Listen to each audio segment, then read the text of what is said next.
Existe um dia na história da humanidade que dividiu o tempo em duas eras. Um dia em que o céu escureceu ao meio-dia, a terra tremeu sob os pés de milhares de pessoas e o véu mais sagrado do templo se rasgou de cima a baixo, sem que nenhuma mão humana o tocasse. Mas aqui está a pergunta que poucos fazem. O que realmente aconteceu naquele dia, não apenas em Jerusalém, mas no mundo inteiro, no exato momento em que Jesus entregou o Espírito? Porque não estamos falando apenas de um homem morrendo numa cruz romana. Estamos falando de um evento cósmico, de proporções espirituais e históricas que ecoam até hoje em cada coração que busca sentido, perdão e esperança. Neste episódio, você vai descobrir fatos bíblicos, registros históricos prudentes e implicações espirituais que ainda transformam vidas 2000 anos depois. Vamos mergulhar nos evangelhos, examinar evidências da época e entender como aquele sexta-feira mudou absolutamente tudo, desde o modo como Deus se relaciona conosco até a forma como enfrentamos nossas próprias trevas. Se você quer entender o impacto real da cruz, não apenas como doutrina, mas como evento que transformou a história, já deixe seu like agora e acompanhe até o fim, porque o que você vai descobrir nos próximos minutos pode mudar para sempre a maneira como você vê sua própria vida. Para entendermos o que aconteceu naquele dia, precisamos primeiro voltar no tempo. Jerusalém, por volta do ano 30 ou 33 d.C. Uma cidade fervilhante, cheia de peregrinos vindos de todas as partes do mundo, conhecido para celebrar a Páscoa judaica. O Império Romano dominava com punho de ferro. Pôncio Pilatos, o prefeito romano da Judéia, tinha a reputação de ser cruel e pragmático. Registros históricos, incluindo os escritos do historiador judeu Flávio Josefo e do filósofo Fílon de Alexandria, retratam Pilatos como um governante que não hesitava em usar violência para manter a ordem. A crucificação não era apenas uma forma de execução, era uma declaração pública de poder. Os romanos reservavam essa morte humilhante e agonizante para escravos, rebeldes e os considerados inimigos do Estado. Era uma mensagem clara: isto é o que acontece com quem desafia Roma. Mas havia também uma tensão religiosa intensa. O Sinédrio, o Conselho Supremo Judaico composto por sacerdotes, escribas e anciãos, via em Jesus uma ameaça. Ele desafiava interpretações da lei, curava no sábado, perdoava pecados e, pior ainda, permitia que outros o chamassem de Messias, o Filho de Deus. O Evangelho de Mateus registra em 26, 63, 66, quando o sumo sacerdote perguntou a Jesus se ele era o Cristo, o Filho de Deus, Jesus respondeu: "Tu o disseste." A reação foi imediata. Blasfemou? Que necessidade temos ainda de testemunhas? Eis que agora ouvistes a blasfêmia. Que vos parece? Responderam eles: é réu de morte. Aqui está a questão fundamental. A morte de Jesus não foi um acidente histórico. As Escrituras deixam claro que isso estava no plano de Deus desde antes da fundação do mundo. O profeta Isaías, 700 anos antes, escreveu em Isaías 53:5: "Mas ele foi ferido pelas nossas transgressões e moído pelas nossas iniquidades. O castigo que nos traz a paz estava sobre ele, e pelas suas pisaduras fomos sarados." O Salmo 22, escrito por Davi cerca de 1000 anos antes da crucificação, descreve com detalhes impressionantes a agonia da cruz. "Traspassaram-me as mãos e os pés. Posso contar todos os meus ossos. Eles me olham e me observam. Repartem entre si as minhas vestes e sobre a minha túnica lançam sortes." Então, quando você olha para aquela cruz no Gólgota, o lugar da caveira, você não está vendo apenas um evento político ou religioso. Você está testemunhando o cumprimento de profecias milenares, o clímax de um plano divino e o momento em que o céu tocou a terra de forma definitiva. A autoridade da Escritura nos mostra que naquele dia, sob o governo de Tibério César, na administração de Pilatos, sob o olhar do sumo sacerdote Caifás, Deus estava fazendo algo que nenhum poder terreno poderia impedir. Estava reconciliando o mundo consigo mesmo. Agora que você entende o contexto, deixe-me mostrar exatamente onde vamos caminhar juntos nesta jornada. Porque o que aconteceu quando Jesus morreu não pode ser resumido em uma única frase. Foi uma convergência de eventos físicos, espirituais e históricos que se entrelaçaram naquele momento. Primeiro, vamos explorar os sinais físicos e celestes que acompanharam a morte de Cristo.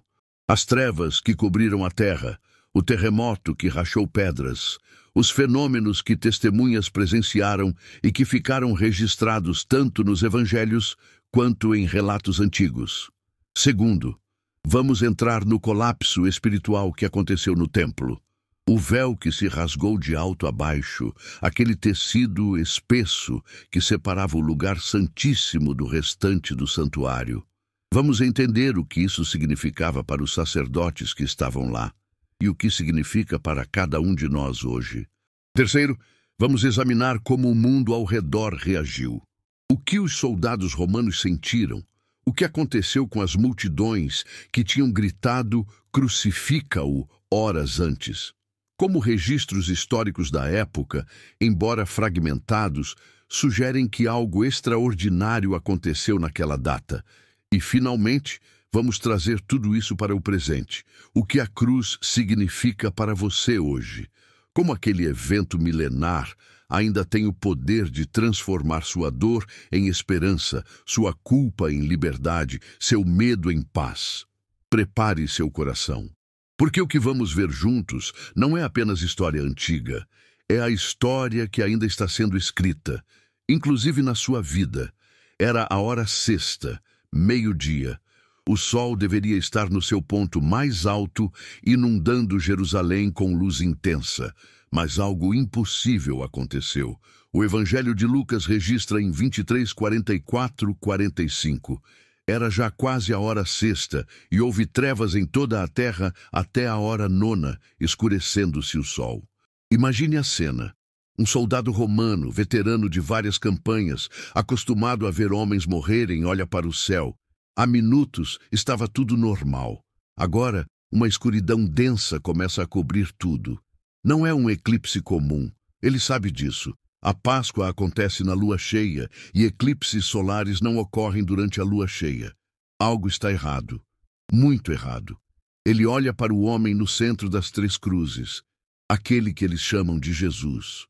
Diferente dos outros condenados que agonizam gritando, xingando, implorando, este homem tem algo nos olhos. Não é ódio, não é desespero, é outra coisa. E então, em meio às trevas, ele ouve as palavras: Pai, perdoa-lhes, porque não sabem o que fazem. No templo, a poucos quarteirões dali, os sacerdotes estão preparando os sacrifícios da tarde. É um ritual que fazem há anos, há gerações. De repente, o chão começa a tremer. Não é uma vibração leve, é um terremoto violento. Mateus 27, 51 diz: E eis que o véu do santuário se rasgou em dois, de alto a baixo, e a terra tremeu, e as pedras se fenderam. Um sacerdote ancião, que serve no templo há décadas, está próximo ao véu quando acontece. Aquele tecido magnífico, tecido com linho fino, azul, púrpura e escarlate, bordado com querubins. Um tecido tão espesso que dizem que cavalos puxando em direções opostas não conseguiriam rasgá-lo. De repente se parte ao meio, de cima para baixo, como se mãos invisíveis o tivessem rasgado. Ele cai de joelhos. Todos ao redor estão paralisados, porque eles sabem o que aquele véu representa. Por séculos, ele separou o lugar santíssimo, onde a presença de Deus habitava, do restante do mundo. Apenas o sumo sacerdote podia entrar ali uma vez por ano, no dia da expiação, e mesmo assim com medo e tremor. Agora o véu está rasgado. A separação acabou. Lá fora, nas ruas de Jerusalém, O povo que tinha gritado "crucifica-o" agora está em silêncio absoluto. As trevas duraram 3 horas intermináveis, em que o universo parecia sustentar a respiração. E então, Lucas 23:46 registra: Então Jesus, clamando com grande voz, disse: Pai, nas tuas mãos entrego o meu espírito. E dito isto, expirou. No mesmo instante, o centurião romano, aquele soldado endurecido por anos de guerra, olha para o homem morto na cruz e diz algo que nunca imaginou que diria. Marcos 15:39. Verdadeiramente este homem era filho de Deus. As trevas começam a se dissipar, mas algo mudou, irreversivelmente, para sempre. Mateus 27:52-53 adiciona um detalhe que deixa qualquer leitor perplexo. E abriram-se os sepulcros, e muitos corpos de santos que dormiam foram ressuscitados. E saindo dos sepulcros, depois da ressurreição dele, entraram na cidade santa e apareceram a muitos. O que aconteceu naquele dia não foi apenas a morte de um homem bom. Foi o momento em que o céu e a terra se tocaram, quando o mundo visível e o invisível colidiram, quando a eternidade invadiu o tempo. Você já passou por um momento em que sentiu o chão tremer debaixo dos seus pés? Não estou falando apenas de um terremoto físico. Estou falando daqueles momentos em que tudo o que parecia sólido, seguro, previsível, de repente desmorona. Uma doença inesperada, a perda de alguém amado, um relacionamento que se desfaz, um sonho que morre. Momentos em que as trevas descem ao meio-dia da sua vida, quando você esperava a luz. Aqui está a conexão profunda entre o Calvário e sua vida. O mesmo Deus que permitiu que as trevas cobrissem a terra enquanto seu filho sofria, está com você nas suas próprias trevas. Quando a terra tremeu naquele dia, não foi apenas um fenômeno geológico. Foi o universo respondendo ao maior ato de amor já registrado. Foi a criação gemendo diante do sacrifício do Criador. E quando o véu do templo se rasgou, aquele véu que representava séculos de separação entre Deus e a humanidade, algo revolucionário aconteceu. O acesso a Deus foi aberto para todos. Hebreus 10:19-20 explica: Tendo, pois, irmãos, ousadia para entrar no santuário, pelo sangue de Jesus, pelo novo e vivo caminho que ele nos consagrou, pelo véu, isto é, pela sua carne. Você entende o que isso significa? Antes da cruz havia distância. Havia rituais complexos, sacrifícios intermináveis, um sistema inteiro de mediação. Apenas o sumo sacerdote podia se aproximar da presença de Deus uma vez por ano, com medo de morrer. Hoje, por causa daquele véu rasgado, você pode entrar na presença de Deus a qualquer momento.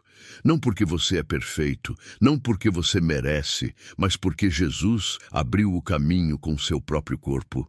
Então, deixe-me fazer uma pergunta pessoal. Em quais áreas da sua vida Deus está rasgando véus hoje? Talvez seja um véu de medo que te mantém paralisado.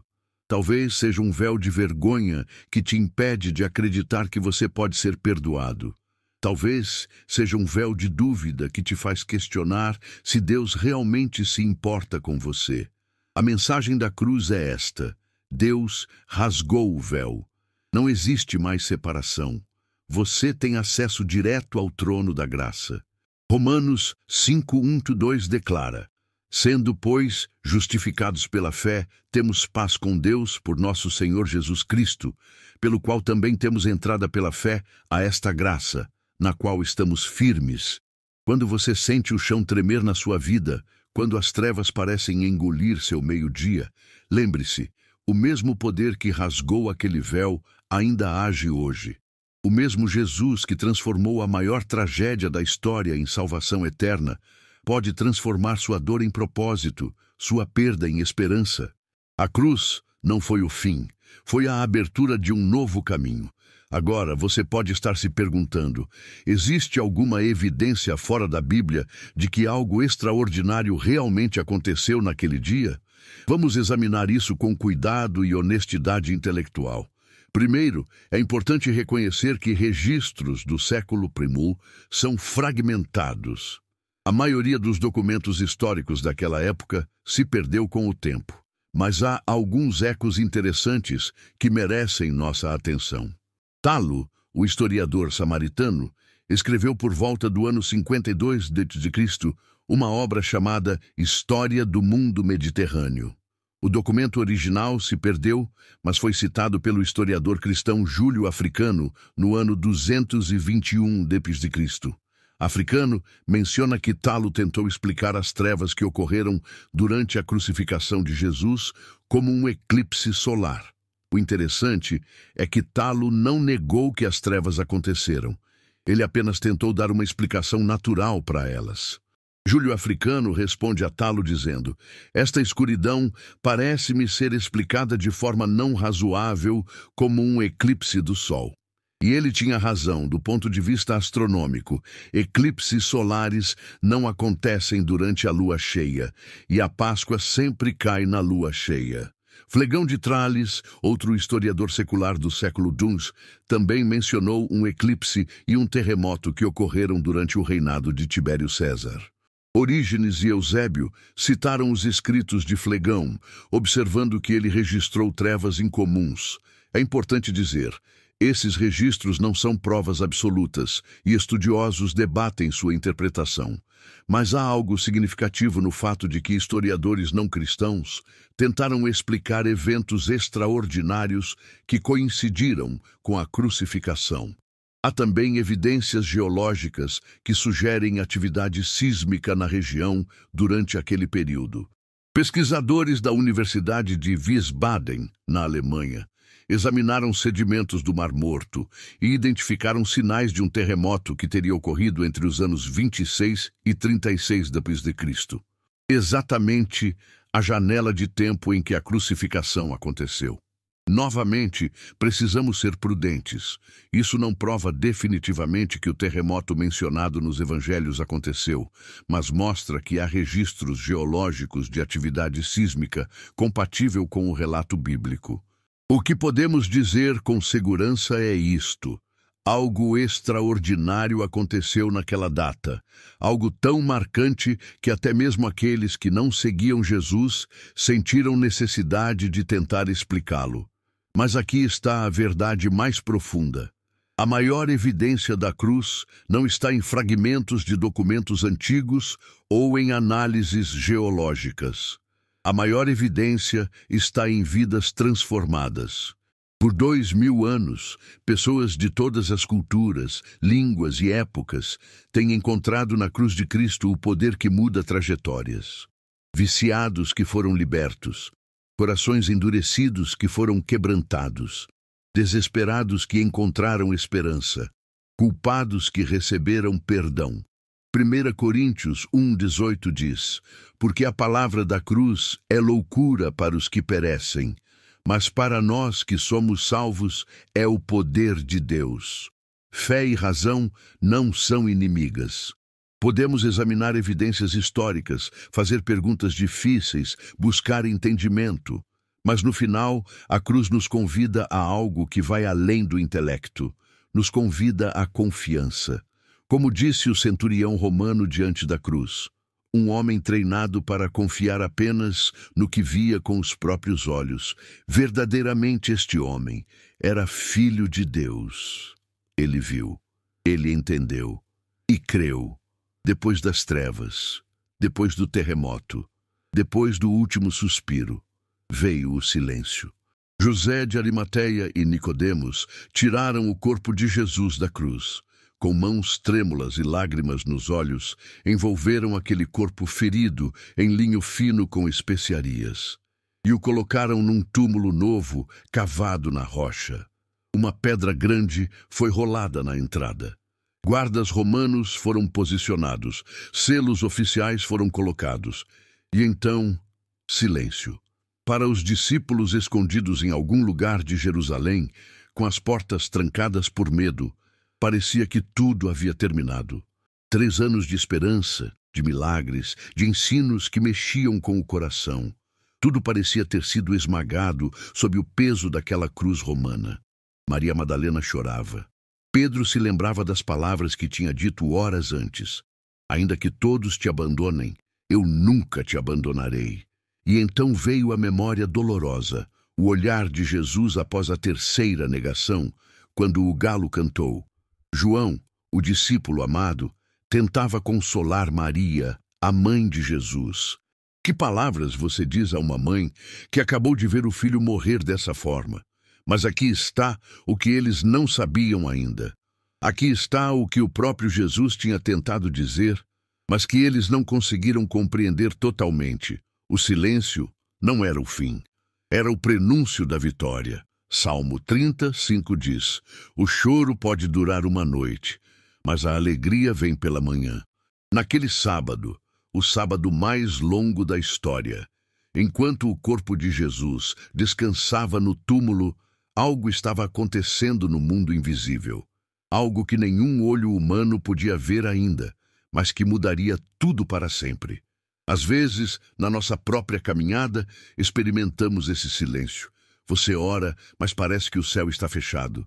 Você espera, mas as circunstâncias não mudam. Você confia, mas o medo ainda aperta seu coração. É o silêncio entre a sexta-feira e o domingo. É o vale entre a promessa e o cumprimento. É a madrugada antes do amanhecer. Mas eu preciso que você entenda algo crucial. Deus não está ausente no silêncio. Ele está trabalhando no invisível. Isaías 55:8-9 nos lembra: porque os meus pensamentos não são os vossos pensamentos, nem os vossos caminhos os meus caminhos, diz o Senhor. Porque assim como os céus são mais altos do que a terra, assim são os meus caminhos mais altos do que os vossos caminhos, e os meus pensamentos mais altos do que os vossos pensamentos. Quando Jesus disse na cruz, está consumado, em grego, tetelestai, ele não estava dizendo que estava derrotado, estava declarando que a obra estava completa, a dívida estava paga, o sacrifício estava perfeito. Hebreus 10:12 explica: mas este, havendo oferecido um único sacrifício pelos pecados, está assentado para sempre à destra de Deus. Então, se você está vivendo seu próprio sábado de silêncio, se parece que Deus está distante, se a esperança parece frágil demais para segurar, lembre-se, a cruz não foi uma tragédia que Deus teve que consertar. Foi o plano que ele executou perfeitamente. E se a cruz foi proposital, seu silêncio também pode ter propósito. Espere, confie. Amanhã está chegando. Mas o que realmente aconteceu naquele dia vai muito além do que olhos humanos puderam ver. Porque enquanto soldados guardavam um túmulo e discípulos choravam em quartos escuros, uma batalha cósmica estava chegando ao seu clímax. Colossenses 2:13-15 nos dá uma janela para o mundo invisível. E a vós, quando estáveis mortos nos pecados e na incircuncisão da vossa carne, vos vivificou juntamente com ele, perdoando-vos todas as ofensas, havendo riscado a cédula que era contra nós nas suas ordenanças, a qual de alguma maneira nos era contrária, e atirou do meio de nós, cravando-a na cruz. E, despojando os principados e potestades, os expôs publicamente e deles triunfou em si mesmo. Você percebe o que está sendo dito aqui? Na cruz, Jesus não estava sendo derrotado pelas trevas, ele estava derrotando as trevas. Durante séculos, a humanidade vivia sob o peso de uma dívida impossível de pagar. Cada pecado, cada falha, cada momento de rebeldia contra Deus criava uma separação, uma cédula de dívida que crescia e crescia sem que houvesse meio de quitá-la. Romanos 6:23 declara a dura realidade, porque o salário do pecado é a morte. E Satanás, o acusador, aquele que a Bíblia chama de o príncipe deste mundo, tinha um argumento legal. A justiça de Deus exigia pagamento. A santidade de Deus não podia simplesmente ignorar o pecado. Mas então aconteceu o impossível. O próprio Criador entrou na criação. O Filho de Deus tomou forma humana. E na cruz, Jesus tomou sobre si toda a dívida da humanidade. Isaías 53, 5, 6 tinha profetizado: mas ele foi ferido pelas nossas transgressões e moído pelas nossas iniquidades. O castigo que nos traz a paz estava sobre ele, e pelas suas pisaduras fomos sarados. Todos nós andávamos desgarrados como ovelhas. Cada um se desviava pelo seu caminho, mas o Senhor fez cair sobre ele a iniquidade de nós todos. Quando Jesus clamou: Deus meu, por que me desamparaste? Aquelas palavras iniciais do Salmo 22, ele estava experimentando a separação que o pecado causa. Não o seu próprio pecado, pois ele não tinha nenhum, mas o nosso pecado, que ele carregou voluntariamente. 2 Coríntios 5, 21 explica de forma impressionante: aquele que não conheceu pecado, o fez pecado por nós, para que nele fôssemos feitos justiça de Deus. E quando Jesus disse, está consumado, a palavra grega tetelestai era a mesma usada nos documentos comerciais daquela época, quando uma dívida era totalmente paga. Era carimbada nos recibos, pago integralmente. Naquele momento, no mundo invisível, algo extraordinário aconteceu. A cédula de acusação foi rasgada, a dívida foi quitada, as correntes que prendiam a humanidade ao pecado e à morte foram quebradas. 1 Pedro 3, 18, 19 fala sobre Jesus indo ao mundo dos mortos e fazendo uma proclamação. Efésios 4, 8, 9 cita o Salmo 68 e fala sobre Cristo descendo às partes mais baixas da terra e levando cativo o cativeiro. A teologia cristã tradicional chama isso de descida ao Hades, não ao inferno de punição eterna, mas ao lugar onde os espíritos dos justos aguardavam a redenção. E Cristo foi lá não como prisioneiro, mas como vencedor. Imagine a cena. As forças das trevas pensavam que tinham vencido, pensavam que tinham matado o Filho de Deus. Mas o que elas não entendiam é que a cruz era a armadilha, e elas caíram nela. Hebreus 2, 14 e 15 explica: e visto como os filhos participam da carne e do sangue, também ele participou das mesmas coisas, para que pela morte aniquilasse o que tinha o império da morte, isto é, o diabo, e livrasse todos os que, com medo da morte, estavam por toda a vida sujeitos à servidão. Jesus entrou no domínio da morte, e a morte não conseguiu segurá-lo, porque ele era a própria vida. A morte tentou engolir a luz, mas foi a escuridão que foi consumida. Apocalipse 1, 17 e 18 registra as palavras do Cristo ressurreto. Eu sou o primeiro e o último, e o que vivo e fui morto, mas eis aqui estou vivo para todo o sempre. Amém. E tenho as chaves da morte e do inferno. Este é o clímax teológico. Na cruz, o impossível aconteceu. A justiça e a misericórdia de Deus se encontraram. O justo morreu pelos injustos. O pecado foi julgado e, ao mesmo tempo, o pecador foi perdoado. Romanos 3, 25, 26 resume de forma magistral: ao qual Deus propôs para propiciação pela fé no seu sangue, para demonstrar a sua justiça pela remissão dos pecados dantes cometidos sob a paciência de Deus, para demonstração da sua justiça neste tempo presente, para que ele seja justo e justificador daquele que tem fé em Jesus. Você entende o que isso significa? Deus não precisou escolher entre sua justiça e seu amor. Na cruz, ambos foram perfeitamente satisfeitos. O véu foi rasgado. A separação acabou. O caminho foi aberto. A vitória foi conquistada. E o mundo invisível nunca mais foi o mesmo. Agora chegamos à pergunta mais importante de todas. O que muda na vida de quem entende o que aconteceu naquele dia? Porque a cruz não é apenas história antiga, não é apenas teologia para ser debatida, é uma oferta de vida nova para ser recebida. Primeiro, a cruz muda completamente como você lida com o perdão. Talvez você carregue culpa por algo que fez há anos. Talvez haja uma vergonha que te persegue, um erro que você cometeu, palavras que não deveria ter dito. escolhas que destruíram relacionamentos, e você tenta compensar, tenta ser bom o suficiente, tenta fazer penitência, mas a culpa continua lá, como uma pedra no peito. Aqui está a verdade libertadora da cruz. Você não precisa pagar uma dívida que já foi paga. João 1,9 promete: se confessarmos os nossos pecados, Ele é fiel e justo para nos perdoar os pecados e nos purificar de toda injustiça.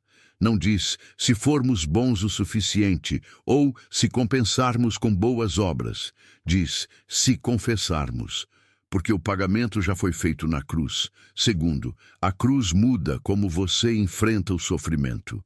Você vai passar por dores nesta vida. Jesus mesmo prometeu em João 16:33: no mundo tereis aflições. Mas ele completou: mas tende bom ânimo, eu venci o mundo. A cruz não elimina o sofrimento, mas dá sentido a ele. Mostra que Deus não está distante da nossa dor. Ele entrou nela. E se ele transformou a maior injustiça da história na maior vitória, ele pode transformar sua dor também. Romanos 8:28 assegura: e sabemos que todas as coisas contribuem juntamente para o bem daqueles que amam a Deus, daqueles que são chamados por seu decreto. Terceiro, a cruz muda como você vê a reconciliação. Se Deus estava disposto a pagar o preço máximo para se reconciliar com você, como você pode guardar rancor de alguém? Como pode se recusar a perdoar? Efésios 4:32 exorta: antes, sede uns para com os outros benignos, misericordiosos, perdoando-vos uns aos outros, como também Deus vos perdoou em Cristo. Não é fácil.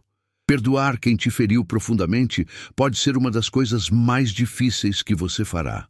Mas a cruz te lembra: você foi perdoado de uma dívida impagável. Como pode negar perdão a quem te deve muito menos? Quarto, a cruz muda sua esperança diante da morte. A morte é a última grande incerteza para todo ser humano, mas para quem compreende a cruz, a morte perdeu seu ferrão. 1 Coríntios 15:55-57 declara triunfante: onde está, ó morte, o teu aguilhão? Onde está, ó inferno, a tua vitória? Ora, o aguilhão da morte é o pecado, e a força do pecado é a lei. Mas graças a Deus que nos dá a vitória por nosso Senhor Jesus Cristo. Porque Jesus não apenas morreu, ele ressuscitou. E essa ressurreição é a garantia de que todos os que creem nele também ressuscitarão. João 11:25-26.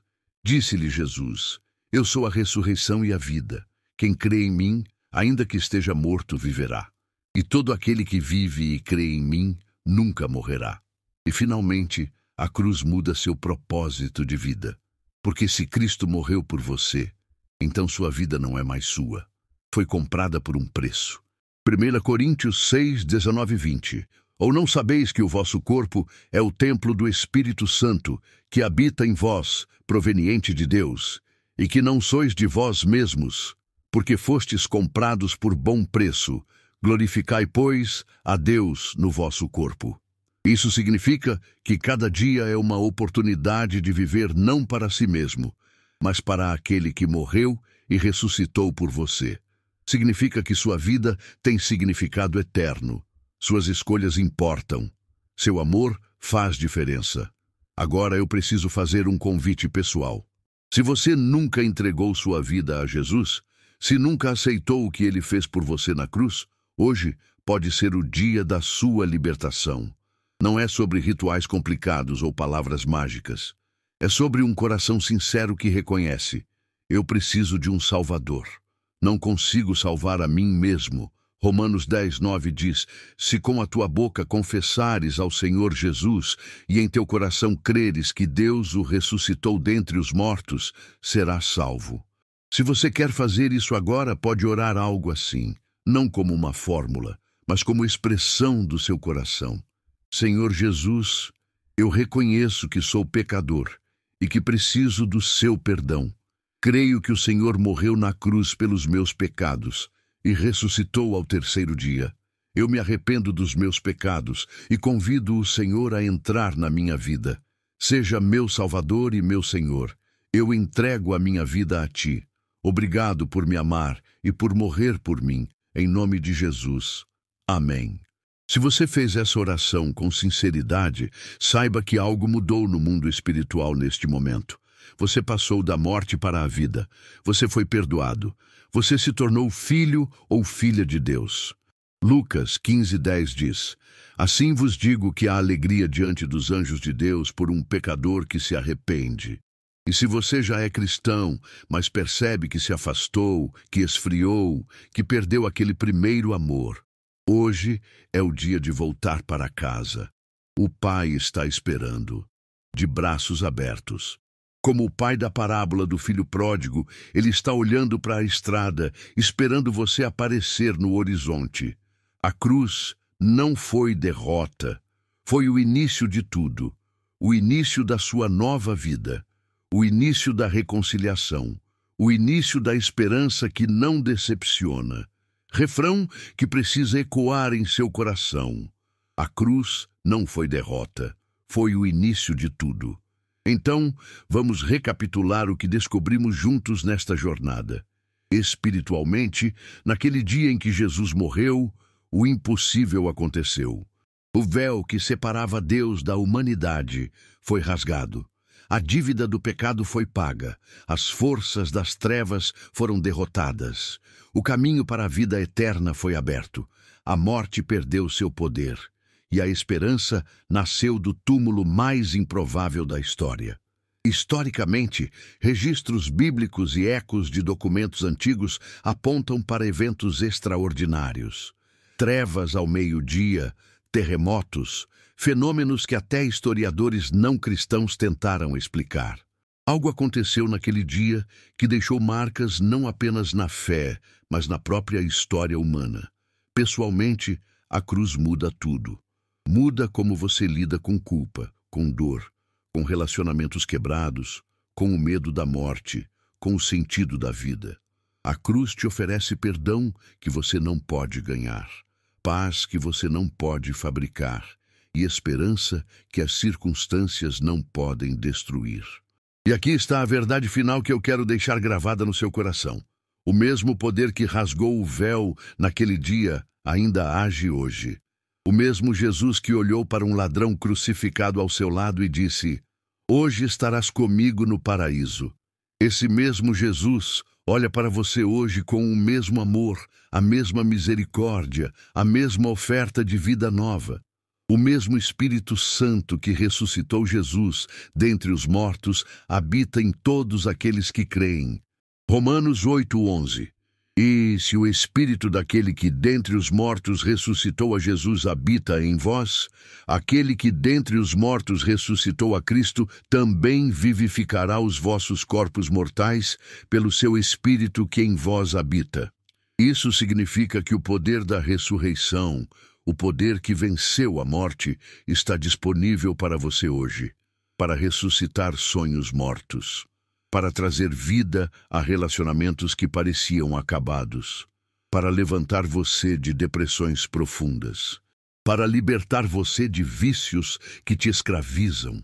2 Coríntios 5:17 declara: Assim que se alguém está em Cristo, nova criatura é. As coisas velhas já passaram, eis que tudo se fez novo. Agora eu quero ouvir de você. O que mais tocou seu coração neste episódio? Foi entender o rasgar do véu. Foi perceber que Jesus derrotou as trevas exatamente quando parecia estar sendo derrotado. Foi a promessa de que seu acesso a Deus está aberto agora. Vá nos comentários e digite as palavras véu rasgado. Essa é a nossa palavra secreta para este episódio. E quando você digitar, aproveite para compartilhar. Que véu Deus está rasgando na sua vida hoje? Que separação Ele está derrubando? Que área da sua vida precisa do poder da cruz? Eu vou estar lendo os comentários, orando por cada um de vocês e respondendo sempre que possível. Porque esta não é apenas uma comunidade de espectadores. Somos uma família de fé, caminhando juntos em direção à luz. E não deixe de compartilhar este vídeo. Você conhece alguém que precisa ouvir sobre a esperança da cruz? Alguém que está passando por trevas ao meio-dia? Alguém que precisa saber que o véu foi rasgado e o caminho está aberto? Compartilhe com essa pessoa. Pode ser a mensagem que Deus vai usar para transformar a vida dela. Inscreva-se no canal e ative o sininho para não perder o próximo episódio, onde vamos explorar um dos maiores mistérios da fé cristã. O que aconteceu nos 3 dias entre a cruz e a ressurreição? Onde Jesus estava? O que ele estava fazendo? E o que isso significa para nós? Você não vai querer perder. Antes de nos despedirmos, quero deixar você com uma última imagem. Imagine aquele centurião romano voltando para casa depois do dia mais estranho da sua carreira militar. Ele tinha visto homens morrerem antes, centenas deles, mas nunca tinha visto alguém morrer daquele jeito. Nunca tinha sentido o universo tremer ao redor de uma cruz. E aquelas palavras ficaram ecoando em sua mente. Pai, perdoa-lhes, porque não sabem o que fazem. Que tipo de homem pede perdão para quem está matando ele? Que tipo de amor é esse? Esse centurião nunca mais foi o mesmo. A tradição cristã antiga sugere que ele se tornou seguidor de Jesus. Que o homem que ajudou a colocar os pregos nas mãos do Salvador acabou encontrando salvação naquele mesmo Salvador. Se Deus pôde transformar um executor romano em um discípulo, o que ele pode fazer com você? Se ele pôde rasgar o véu mais espesso do templo mais sagrado, que véu ele não pode rasgar na sua vida? Se ele pôde transformar a sexta-feira mais escura da história no fundamento da esperança eterna, que situação na sua vida está além do seu poder de redenção? Filipenses 1:6 nos dá uma promessa maravilhosa. Tendo por certo isto mesmo, que aquele que em vós começou a boa obra a aperfeiçoará até ao dia de Jesus Cristo. Se Deus começou algo em você, e Ele começou no momento em que você ouviu o chamado do Evangelho, Ele vai completar. Ele não desiste no meio do caminho. Ele não abandona suas obras. Então respire fundo. Olhe para a sua vida com os olhos da fé. E lembre-se, o mesmo Deus que fez o sol escurecer ao meio-dia para testemunhar o sacrifício do seu Filho, está com você nas suas próprias trevas. O mesmo Deus que rasgou o véu de cima para baixo, abrindo caminho para você se aproximar dele, ainda está abrindo caminhos impossíveis na sua jornada. E o mesmo Jesus que disse, está consumado, antes de entregar o Espírito, já completou a obra da sua salvação. Não há nada que você precise adicionar. Não há nada que você precise merecer. Está feito, está pago, está completo. Agora é só receber, é só crer, é só viver na liberdade que Ele conquistou para você. Que a paz de Cristo, que excede todo entendimento, guarde o seu coração e a sua mente. Que o amor que foi demonstrado na cruz encha cada área vazia da sua vida. E que a esperança da ressurreição, que vamos explorar mais no próximo episódio, seja a âncora que te sustenta em toda a tempestade. Até a próxima vez, meus irmãos e irmãs. Continue firme na fé. Continue olhando para a cruz. E continue vivendo na certeza de que o mundo nunca mais foi o mesmo depois daquele dia. E você também não precisa ser. Véu rasgado. O acesso está aberto. Entre com confiança. Deus abençoe você. Um forte abraço e nos vemos em breve.